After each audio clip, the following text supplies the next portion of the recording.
The end of the preseason is right around the corner. We'll break down what we're looking for in the preseason finale, and we're going to start with Myles Murphy avoiding a major injury after Tuesday's scare.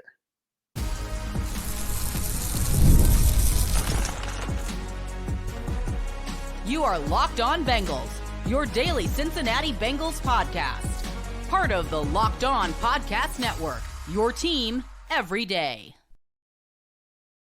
What up, Bengals fans, and welcome to another episode of the Locked On Bengals podcast. I'm your host, Jake Liscow. He's your host, James Rapien. We are part of the Locked On Podcast Network here on Locked On Bengals, covering your team every day on YouTube and everywhere you get your podcasts. Welcome back to the Everydayers. Glad to have you here. Shout out to all of you out there who make us your first listen. Appreciate all of you so very much. And if you're new, you can subscribe and join one or both of those esteemed groups of individuals who make us part of their everyday routine or make us their first listen by making sure you don't miss a beat here on Locked On Bengals. Today we get into Myles Murphy's injury, not as bad as it could have been. That is good news. And we'll take a look at that edge room that has really been tested this preseason for the Cincinnati Bengals. This episode is brought to you by Gametime, where you can save $20 on your first purchase of tickets with promo code LOCKEDONNFL in the Gametime app. Terms apply. And James, we got good news on Wednesday morning regarding the status of Myles Murphy's knee, a non-contact injury that often, when you hear those words, is followed by some very scary stuff, but Myles Murphy avoided the worst. He did. It's really good news. And the first notable thing is he was at the facility for hours after the practice ended, past Joe Burrow and a lot of notables and one of the last guys out. And I assume it's because he was getting treatment, but in undergoing the MRI and all of those things. But we're talking about an MCL sprain, a knee sprain that is weeks. It's not necessarily months. It's certainly not necessarily season type situation. And that's, I think, where you go. And part of it was he spent as much time as he did on the field, like down. And then he gets up and he's really ginger. I'm sure people have seen videos. Our listeners have seen videos. I know you did, Jake, of him slowly moving off the field. And then the one hope, and I think it really is a clear indicator. And so we're going to monitor every golf cart from now on. The fact that he wasn't on the long bed and he was sitting shotgun and he bent the knee, Game of Thrones reference. I think that was certainly a good sign. And so we're talking weeks, not months. And hopefully those weeks are just these next few weeks before the start of the regular season, 18 days as we record this. Maybe he'll be able to suit up week one. You don't want to rush him back. And that leads into the other conversation of, do they have enough depth if they don't need to rush him back? Say it's week 2 and not week 1. You got the Patriots in week 1. The Patriots are not good on the offensive line. It would be great to have Myles Murphy for that game because it would be great to be able to feel like you could rotate Joseph Ossai and Myles Murphy into the game against a Patriots offense that does not have high expectations, let's say, this year. But the more important thing would be having that depth available for week 2 against an offense that is a little scarier in the Kansas City Chiefs on the road. So, yeah. You lose Cam Sample. You face the prospect of wanting to get Myles Murphy as close to 100% as possible for week 2. And then you look around that edge room. Jeff Gunter retired. Not that he was necessarily making the team, but he had a shot. Cedric Johnson, shoe-in to make the team at this point with the injuries they've had there. But as we mentioned yesterday, there's really nothing beyond that makes you feel very confident that you could get actual NFL contributions from these guys in a regular season game. They have similar depth issues right now on the interior defensive line. McKinley Jackson still dealing with that knee injury, off crutches. Good movement in that sense. There's a step in the right direction, but still in a brace. And he's just off crutches, so that doesn't necessarily spell imminent return. So you're looking and you're thinking, do they need to make a move here? Can they make a move here that actually moves the needle at this point in the game late in the preseason? I would think the answer is yes, but I do think that becomes an interesting conversation where finding the move that makes sense and actually helps the team get better is challenging at this point in the preseason. Sure.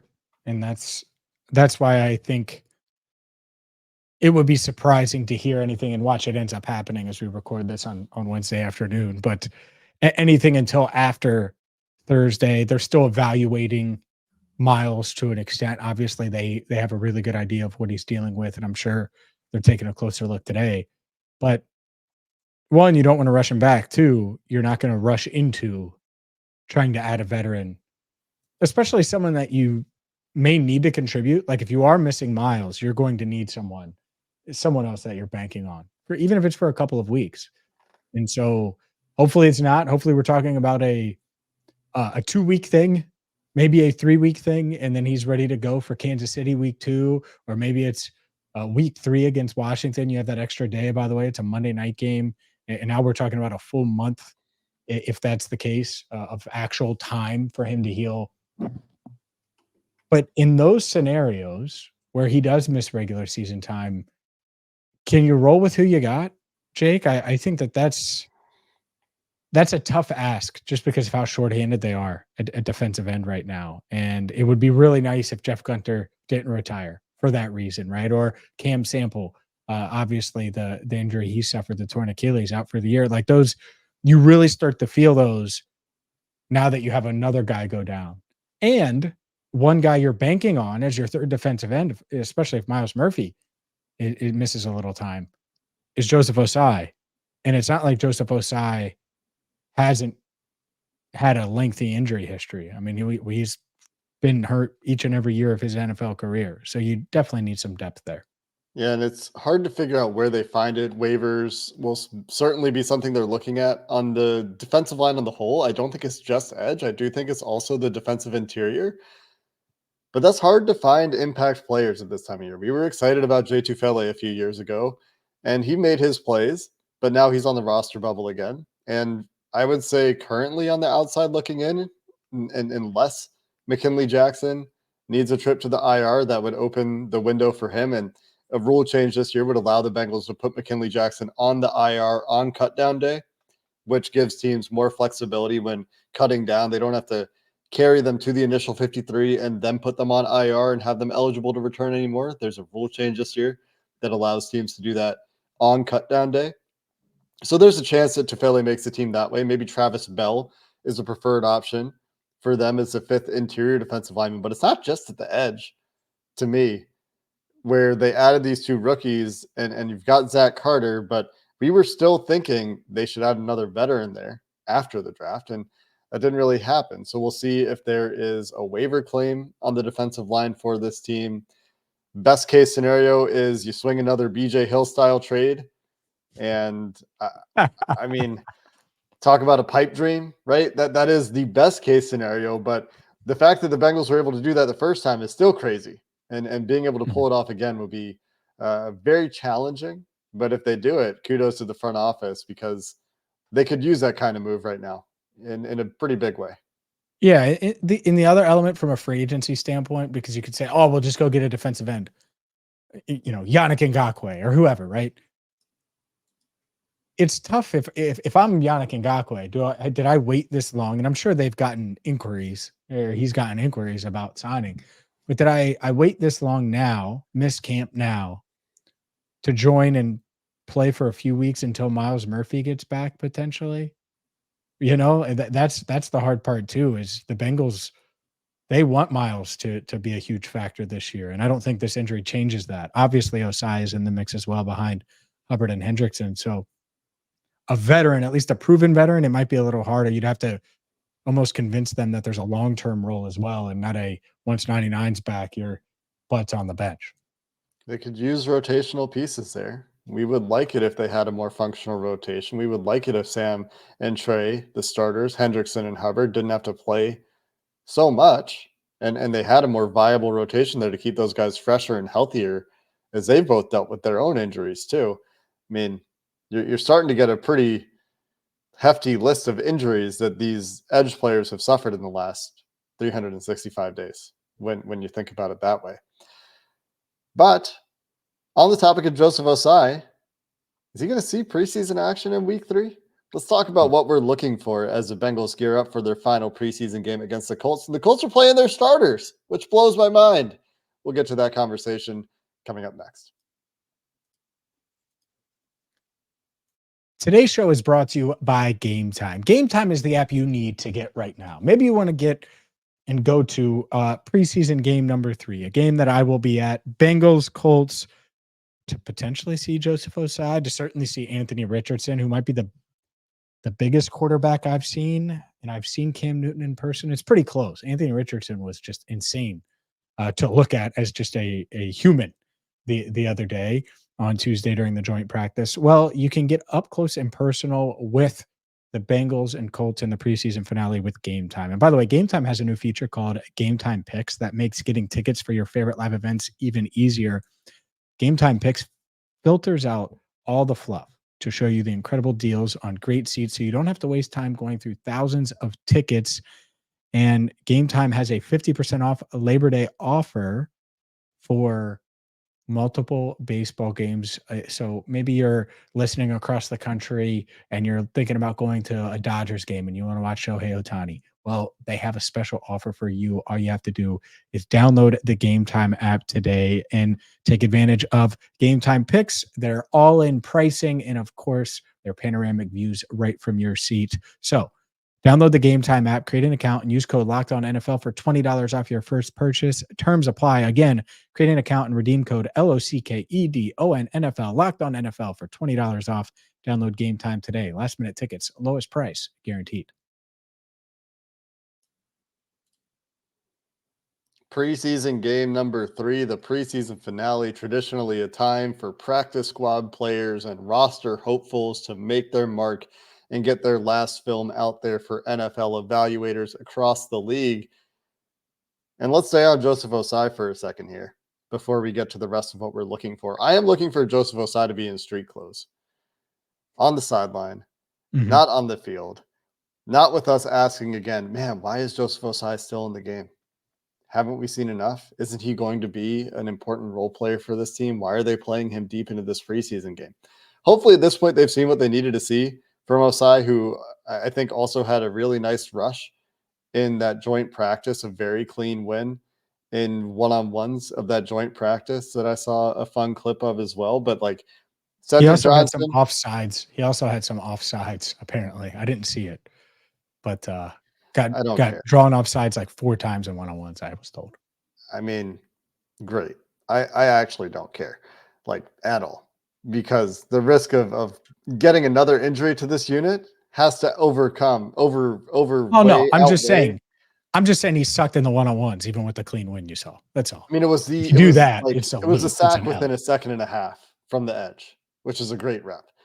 Maybe he was offsides. I don't know. I'm not talking about that one. I'm just saying in general.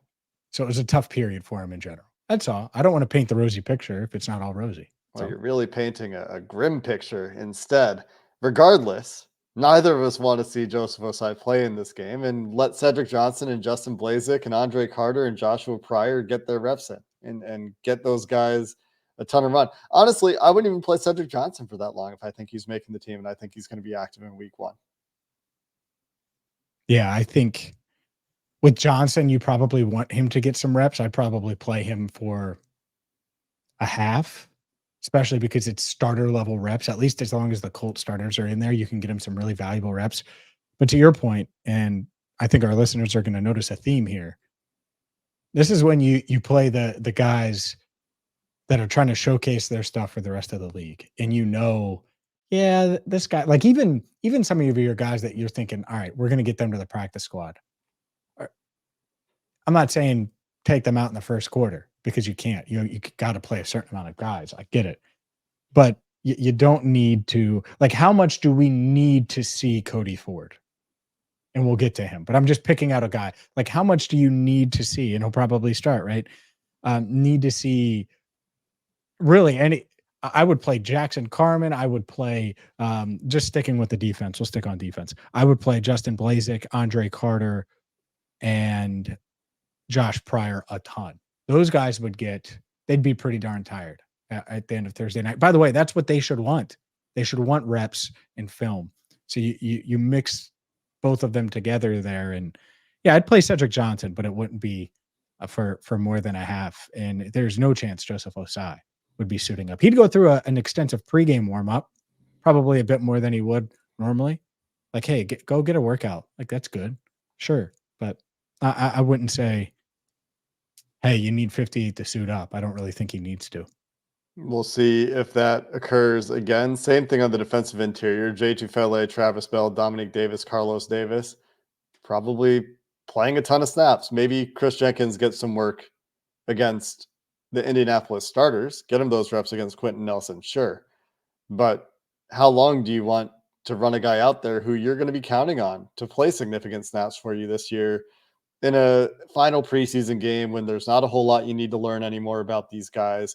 There is some valuable experience to be had for Chris Jenkins. I get that, especially with the Colts playing their starters, and maybe you want to get him some exposure to those starters. But the theme you're going to notice is when we're talking about guys that can contribute to this team, and this is true for for Josh Newton as well, probably for some safeties as well. Guys that are going to be part of your rotation, how much do you want them to play? Answer is probably not much, if at all. And that includes the second string guys. That's where I'm at right now. Yeah. So let's use linebacker, right? Umajong Meta, Devin Harper, start. Like, that's where I'm starting.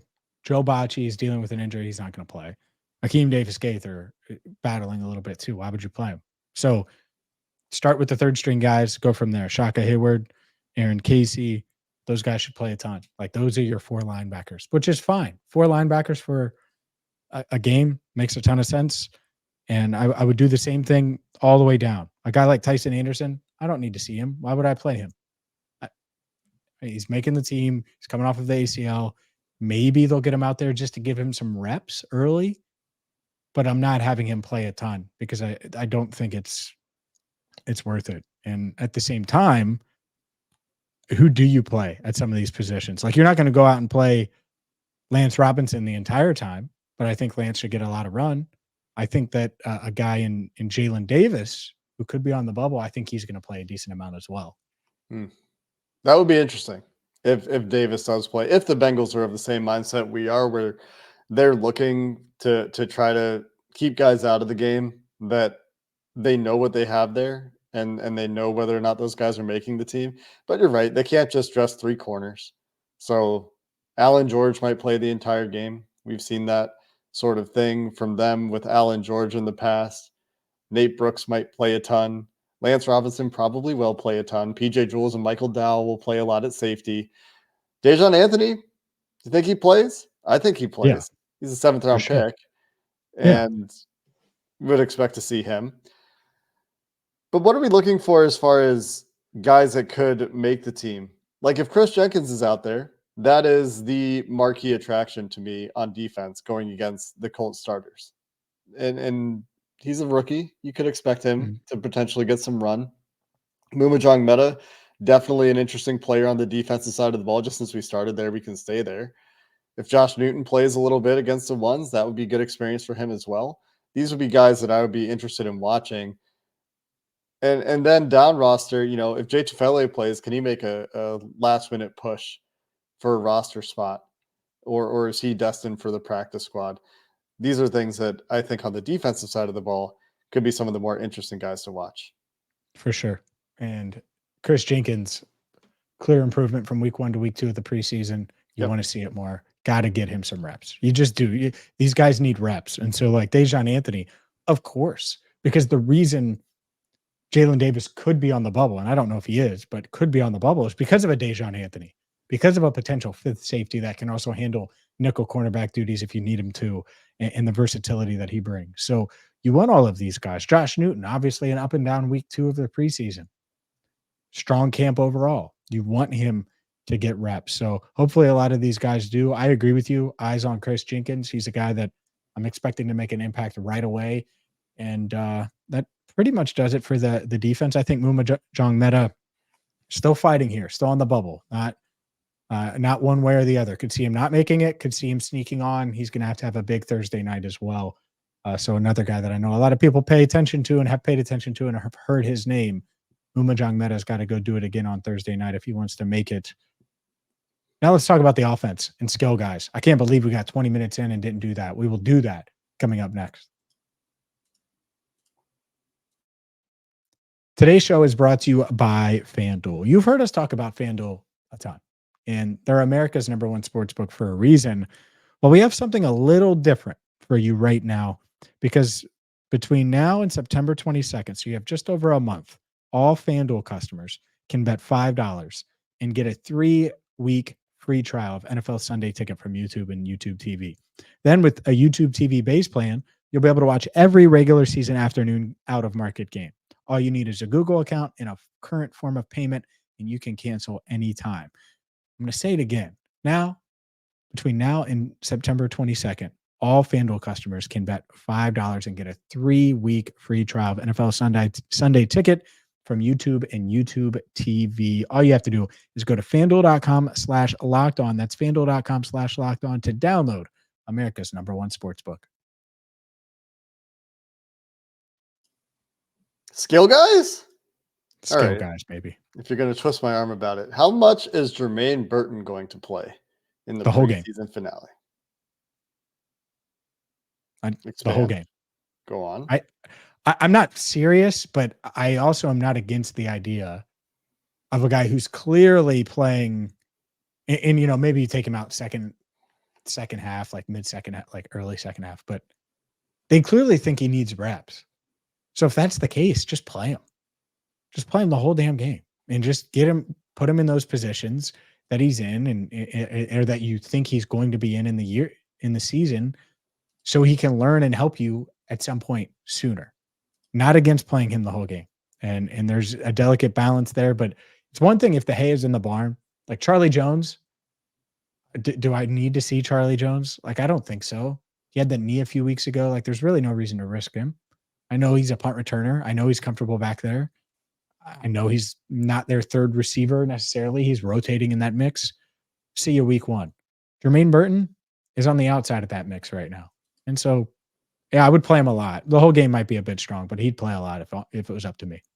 He's had one of the weirder preseasons for a third-round rookie that honestly had pretty high expectations, even though we weren't expecting him to be on their draft board. Once they picked him, we thought after the offseason program, especially before training camp, like this guy has a real shot to be the third receiver and run away with the third receiver job. And training camp rolls around and he's working with the threes. And you're hearing things about him being behind in the playbook and needing to stay in the playbook. And you're hearing that from him. You're hearing that from Joe Burrow. You're hearing that from the coaching staff. It's not really a secret that he's catching up to the rookie learning curve. But when he's been on the field in the preseason, he's made plays. He just hasn't been on the field all that much. In the first preseason game, he notably didn't get targeted until late in that game, ends up with 3 catches for 82 yards and a touchdown, winning on 2 vertical balls. One of them a contested catch. One of them absolutely stacking and dusting a Tampa Bay corner who probably won't be on their roster. But still, he did it. It's on tape. He led them in receiving both weeks from a longest catch perspective. Longest catch. Like, 19-yard catch against Chicago on a nice play for no doubt. Logan Woodside stepping up in the pocket and finding Burton downfield on a third down. But he's only played 34 snaps. And he got in early against Chicago, but then didn't play all that much. And maybe this has to do with the field conditions, as Zach Taylor talked about, as a reason for his corners not playing longer in that game. But 20 snaps in week 1 against Tampa, only 14 against Chicago. And for a guy that has shown his talent, both at Alabama and in the preseason, and has the athletic toolkit that he has, it's been a weird preseason for him, still having a lot to prove at this point in preseason week 3, compared to where you thought we might be at this point, which is, yeah, he can be a real threat for you with Joe Burrow, T. Higgins, and Jamar Chase on offense right away. Now it feels like there's probably some cooking time still left for Jermaine Burton. Yeah. And fortunately or unfortunately, you can look at it both ways. One, they're not banking on him or don't need to bank on him. So that's the fortunate part. The unfortunate part is, man, he does something that these other guys don't necessarily do and stretches the field uniquely. And that's why it's like, all right, well, if I'm the coaching staff, I figure out, can you get him to a spot where he can contribute right away? And they probably already have that answer or no, or are hopeful one way or the other, or have a plan. If you can, like if he's a guy that comes in and takes 8 offensive snaps and he's running go routes on 7 of them, I'm fine with that because that gives them an element that these other guys aren't necessarily bringing. Certainly, their top 2 receivers are the only ones bringing that downfield threat the way Burton would. So it would be nice to have that. And that complements everything else. So hopefully they can get him there.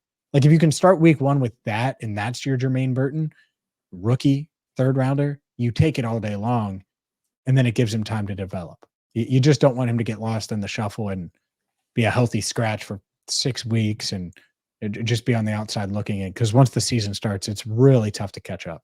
Yeah, you at some point need to shift the conversation from he's behind in the playbook to these are the things that we can get him up to speed on in ways that he can contribute to this team. Like you're saying, right? Like you need to find the ways to use that skill set that he has, that vertical ability. And I'm talking about jumps because he had great jumping testing at the combine, ran a solid 40, was clearly a great vertical receiver at Alabama. Find a way to utilize that skill set on your team that lacks for vertical plays. Obviously, Jamar Chase exists. Obviously, T. Higgins has his ability to win balls downfield with his ability to play above the rim as well and his size. But having a third guy that can do that with those 2 guys on the field does add an element there. Even Mike Gesicki throw in the mix for a more vertically inclined tight end than they've had in Joe Burrow's era. Finding a way to get those pieces into your offense should probably be the priority at this point. But seeing him in this 3rd preseason game, maybe he can just show that he's more comfortable with more of the playbook and For sure. earn a lot of trust. That's a big opportunity for Jermaine Burton here this week. And Moving that's why I would play him a ton. I know you're going to move on, but that's why I'd play him a ton is because there would be potentially a chance to salvage this, get his confidence up, and get things moving in the right direction with a couple of weeks before the opener. Yeah, build that trust, build that confidence. That would be a fantastic outcome for this game for Jermaine Burton. Spent a lot of time on Jermaine Burton. The rest of the receivers behind him are going to play. Kendrick Pryor still dealing with an injury. That's a bit unfortunate for him. Going to be a lot of Shedrick Jackson, Kwame Lassiter, Hakeem Butler, Cole Burgess. Great for all them. We'll see which of those guys lands on the practice squad because at least one of them will, probably multiple. On the offensive line, should expect to see a lot of Jackson Kirkland, Matt Lee, Nate Gilliam, Jackson Carman, Trey Hill, Eric Miller, Devin Cochran. How much do we need to see Cody Ford to your point? I do wonder, does Matt Lee get the entire game? Perhaps. I hope not. I honestly hope not. Whether or not he does kind of tells us or might give us a clue as to what they're thinking about those roster cutdowns. If they move Trey Hill to center in the 3rd quarter and Trey Hill finishes the game at center, well, there's your answer. And that's what happened during the joint practice. Trey Hill worked some at center with the 3rd team. Yeah. With Rocky Lombardi. And so there you go. I would play Jackson Carman a ton. Go ahead. I hope Trey Hill is still in the organization. I do. I think he's more of a practice squad candidate for me. Like he's someone that would be great on the practice squad. And he could certainly make it there. I think that's very possible. We'll see how these guys shake out. I think the offensive line feels pretty set. Jackson Kirkland, Matt Lee, Cody Ford, along with whichever tackle, Trent Brown and Marius Mims isn't starting, will be the backups most likely on the initial roster. And we'll see how things shake out from there. Big opportunity for the tight ends on the back of this roster, Tanner McLaughlin in particular, to show that he can do a little bit more than catch a ball in the flat, get more opportunities. He's looked really good with the ball in his hands, looks like a really smooth athlete, looks like a solid receiving threat, but it's hard to say that he has a roster spot judging from where his snaps have come. And he doesn't have that 3rd round draft pedigree that Jermaine Burton carries. On the other hand, the Bengals really don't cut 6th round draft picks very often. So if you wanted to make an argument for them keeping Tanner McLaughlin, that would be where I would start. Yeah, I think got to show a little bit. Got to show me something. And I had him on my 53 man earlier this week. We'll see If that happens, I'm sure we'll have time looking ahead. Probably our Sunday show, Monday show will be a cut down day. Prediction 53 man for here on Locked On. So we'll see. I think he's one of those bubble guys that can go either way and could really use a nice preseason finale to solidify his spot on the roster, because he might be, I don't know this, but he might be on the outside looking in right now. It's going to be really interesting to see which tight ends play a bunch. If our theory about the guys who play a bunch being firmly on the bubble or outside the bubble does hold true. Not expecting to see Jake Browning, of course. He's dealing with that rib injury. Zach Taylor kind of talking about it as a precautionary thing, giving him as much time as he needs to heal, where rotation could aggravate the injury, throwing could aggravate the injury. So going to be Logan Woodside, Rocky Lombardi again. And I think that's really everything of note for me on the offensive side of the ball. There are running backs that will play. I'm still looking outside the organization for potential running backs. We've talked about this throughout the offseason. I don't know that the third preseason game changes anything for me there. But a good challenge for these guys on the offensive line, some good pass rushers for the Colts. It's going to be exciting to see those matchups when the Colts have their starters out there.